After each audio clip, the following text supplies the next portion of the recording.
सभी धर्म प्रेमी सज्जनों को सादर नमस्ते। साथियों, बहुत बहुत स्वागत है आपका मेरे इस YouTube चैनल पर इस स्वाध्याय सत्संग रूपी आध्यात्मिक चर्चा में। उपनिषदों पर बात कर रहे हैं इस समय और उपनिषदों की श्रृंखला में कठोपनिषद प्रसंग में है। कठोपनिषद की पंचम बल्ली और पंचम बल्ली में 7 श्लोक तक कल तक हमने पूरे कर लिए थे। आज 8वां श्लोक लेते हैं। य ऐस सुप्तेषु जागृते कामं कामं पुरुषो निर्विमाणः तदैव शुक्रं तद्ब्रह्म तदैवामृतमुच्यते तस्मिल्लोकाः श्रिताः सर्वे तदुनात्येति कश्चन एतद्वैतत।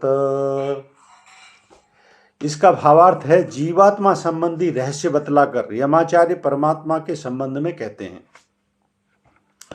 जीवात्मा का रहस्य, जीवात्मा ये जो शरीर और इसमें जो आत्मा है, तो परमात्मा के संबंध में यमाचार्य बताते हैं, सब सोयो हुओं में जो जागता है और जो वस्तु जैसी होनी चाहिए उसे वैसी ही हर समय निर्माण कर रहा है, वही शुक्र है, वही ब्रह्म है, वही अमृत कहलाता है। वह सब लोग उसी में आश्रित हैं, उससे कोई बढ़ चढ़ कर नहीं है। बस एतत् वैतत्, यही ब्रह्म है। इसमें जो है ना, प्रकृति की ये जो अवस्थाएं परिवर्तित होती हैं, इसके बारे में थोड़ा सा बताया है कि जो सब सोयो हुओं में जो जागृत है, यानी हम जब सुप्त अवस्था में पहुंच जाते हैं, या कोई भी जड़ वस्तु भी है जो कि डेडली जड़ वस्तु है, उनमें भी वो विद्यमान है। लेकिन जितना भी जीव जगत है, पशु पक्षी वृक्ष, ये जितना भी जगत है जिनमें जीव है, वृक्ष भी सुप्त अवस्था होती है। ऐसा लगता है ना, वृक्ष, ये वृक्षों में भी सुप्त और जागृत अवस्था होती है सब में, क्योंकि ये भी जीव की श्रेणी में आता है। तो पशु पक्षी मनुष्य जितनी भी जीव योनियां हैं, इन सब में जागृत अवस्था होती है, सुप्त अवस्था होती है। तो ऐसा मानने की जरूरत नहीं है कि जब सोते हैं हम तब वो परमात्मा नहीं है। वो तब भी उस समय हमारे अंदर सभी जीवों में और सभी जड़ वस्तुओं में उसी प्रकार से विद्यमान है जैसे हम जागृत अवस्था में सोचते हैं कि परमात्मा ने क्या सृष्टि रची है, तो वो उस समय भी विद्यमान है, क्योंकि निद्रा भी उसी की एक प्रोसेस का हिस्सा है। जो वस्तु जैसी होनी चाहिए वैसा ही हर समय निर्माण कर रहा है, जो जैसी जिस समय होनी चाहिए। विषय स्थिति को देखो, पुराने कालों में देखो किस प्रकार का जीवन चलन होता था, और आज के युग में देखो किस प्रकार का जीवन चलन है। पुराने काल में संसाधनों की कमी थी तो मनुष्यों की उत्पत्ति भी कम थी, जंगल वगैरह ज्यादा थे तो पशु पक्षियों की ज्यादा थी संख्या। तो इसको कब कहाँ कैसे बैलेंस करना है, वो हर समय निर्माण उसी तरीके से सृष्टि का कर रहा है। और आज देखो जनसंख्या पहले से कई गुनी अधिक हो गई है। क्यों? क्योंकि उतने संसाधन भी हो गए। इतनी जनसंख्या पुराने युग में होती तो खाद्य पदार्थ भी पर्याप्त नहीं हो सकते थे। तो कब सृष्टि का कब कैसे निर्माण है, ये सब उसकी कृपा से स्वाभाविक तरीके से वो कर रहा है।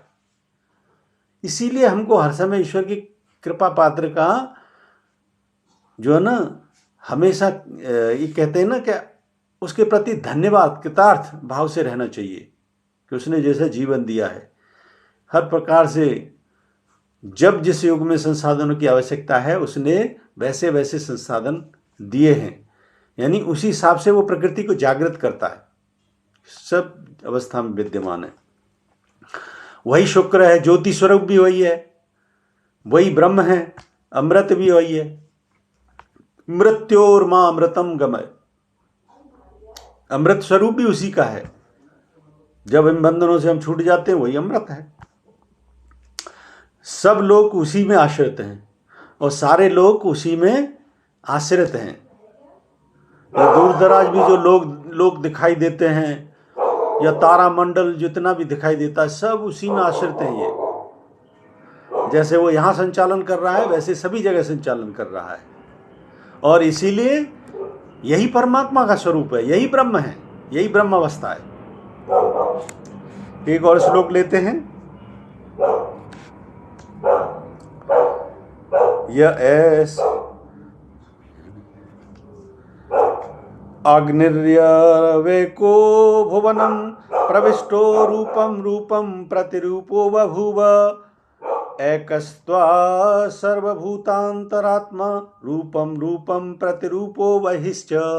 इसका भावार्थ है, जैसे अग्नि प्रत्येक वस्तु के भीतर वर्तमान है, परंतु फिर भी उसके प्रत्येक रूप के अनुरूप अपना रूप बना लिया है, इसी प्रकार सब भूतों का अंतरात्मा एक ही है, जो भीतर से और बाहर से प्रत्येक रूप के अनुरूप हुआ है। अब इसमें परमात्मा के अग्नि स्वरूप का वर्णन है कि चाहे जितने भी जीव हैं, ये जगत दिखाई दे रहा है, इसमें अग्नि सब में विद्यमान है।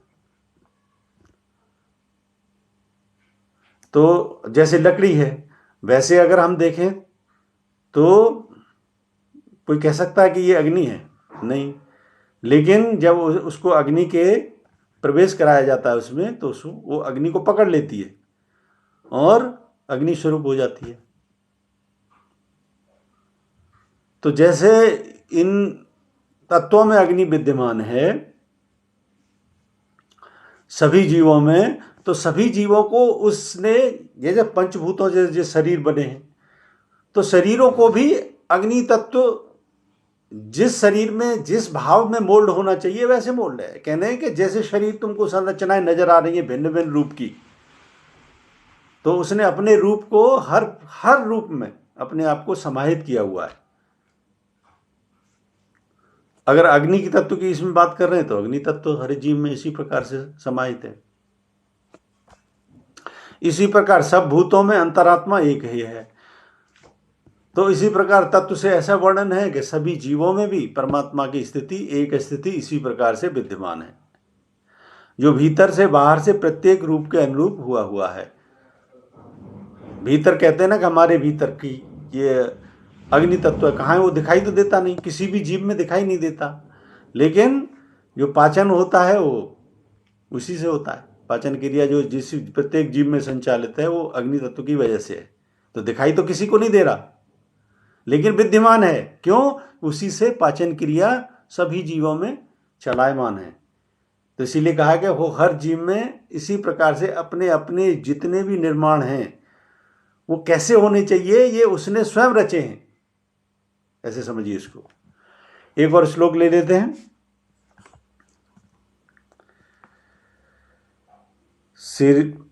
वायुर्मैको भुवनं प्रविष्टो रूपं रूपं प्रतिरूपो बभूव एकस्तथा सर्वभूतांतरात्मा रूपं रूपं प्रतिरूपो बहिश्च।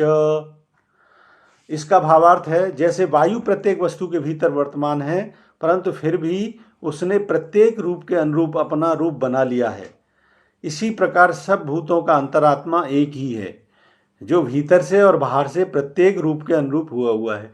जैसे अभी अग्नि तत्व का विद्यमानता का उदाहरण दिया था, अब वायु तत्व का, क्योंकि पंचभूतों से ये सारे शरीर बने, अग्नि, जल, वायु, पृथ्वी और आकाश, पंचभूतों से। तो इसी प्रकार से जैसे अभी अग्नि का सभी में अग्नि विद्यमान है, वैसे ही वायु विद्यमान है, क्योंकि प्राण श्वसन क्रिया सभी जीवों में, सभी पदार्थों में, जीव की तो यूनिट सबसे छोटी प्राण ही कहा गया है, क्योंकि इसके बगैर जीवन संभव नहीं है। तो सभी जीवों में जो प्राण क्रिया हो रही है ये उसी की कृपा से हो रही है। और जितने भी भिन्न भिन्न जीव उसने बनाए हैं, समझ लो ये उसकी क्रिएटिविटी कि ऐसी रचना ही होनी चाहिए, और इसमें घटित बढ़ोत जो होती है वो भी वही करता है। कहते हैं कभी कभी जो है ना, वैज्ञानिक भी इस पे हैरान रह जाते हैं कि कुछ जीवों की इस एरिया में इतने जीव हुआ करते थे, अब उनकी संख्या घट गई है। हमारे खुद देश में बाघों को इंपोर्ट किया गया है जंगल में, कि बाघों की संख्या घट गई है।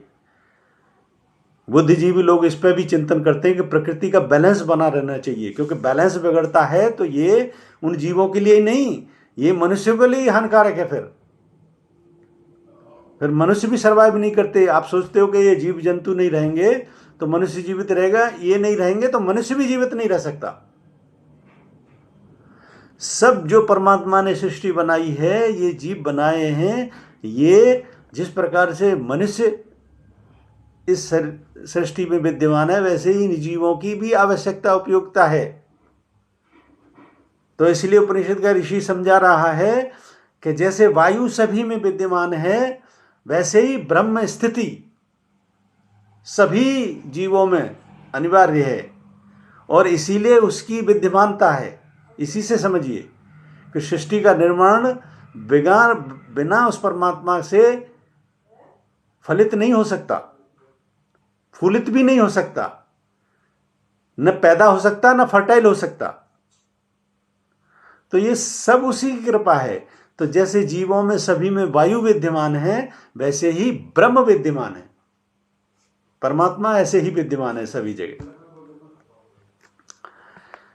तो मुझे उम्मीद है कि अभी तत्वों के माध्यम से हमको समझाया जा रहा है कि जिस प्रकार से तत्वों की विद्यमानता है, अग्नि तत्व जैसे सभी जगहों पर विद्यमान है, सभी जीवों में विद्यमान है, वैसे ब्रह्म विद्यमान है। जैसे वायु सभी जीवों में विद्यमान है, वैसे ब्रह्म विद्यमान है। कहने का तात्पर्य है कि जैसे सभी जीव इस प्रकृति में उसने अपने तरीके से शेप और साइज में ढाले हुए हैं। कई छोटे जीव, बहुत छोटे छोटे जीव मिल जाएंगे आपको, कितनी छोटे छोटे पक्षी मिल जाएंगे, चिड़ियाँ मिल जाएंगी, कितनी बड़ी भी मिल जाएंगी।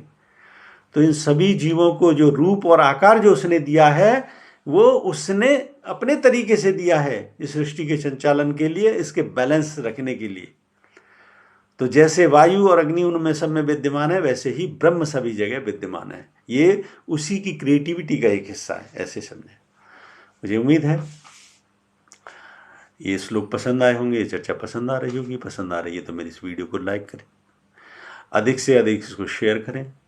शंका समाधान के लिए कोई प्रश्न है तो कमेंट बॉक्स में लिखें। बने रहें मेरे साथ। बने रहने के लिए बहुत बहुत धन्यवाद। इत्योम शम नमस्ते।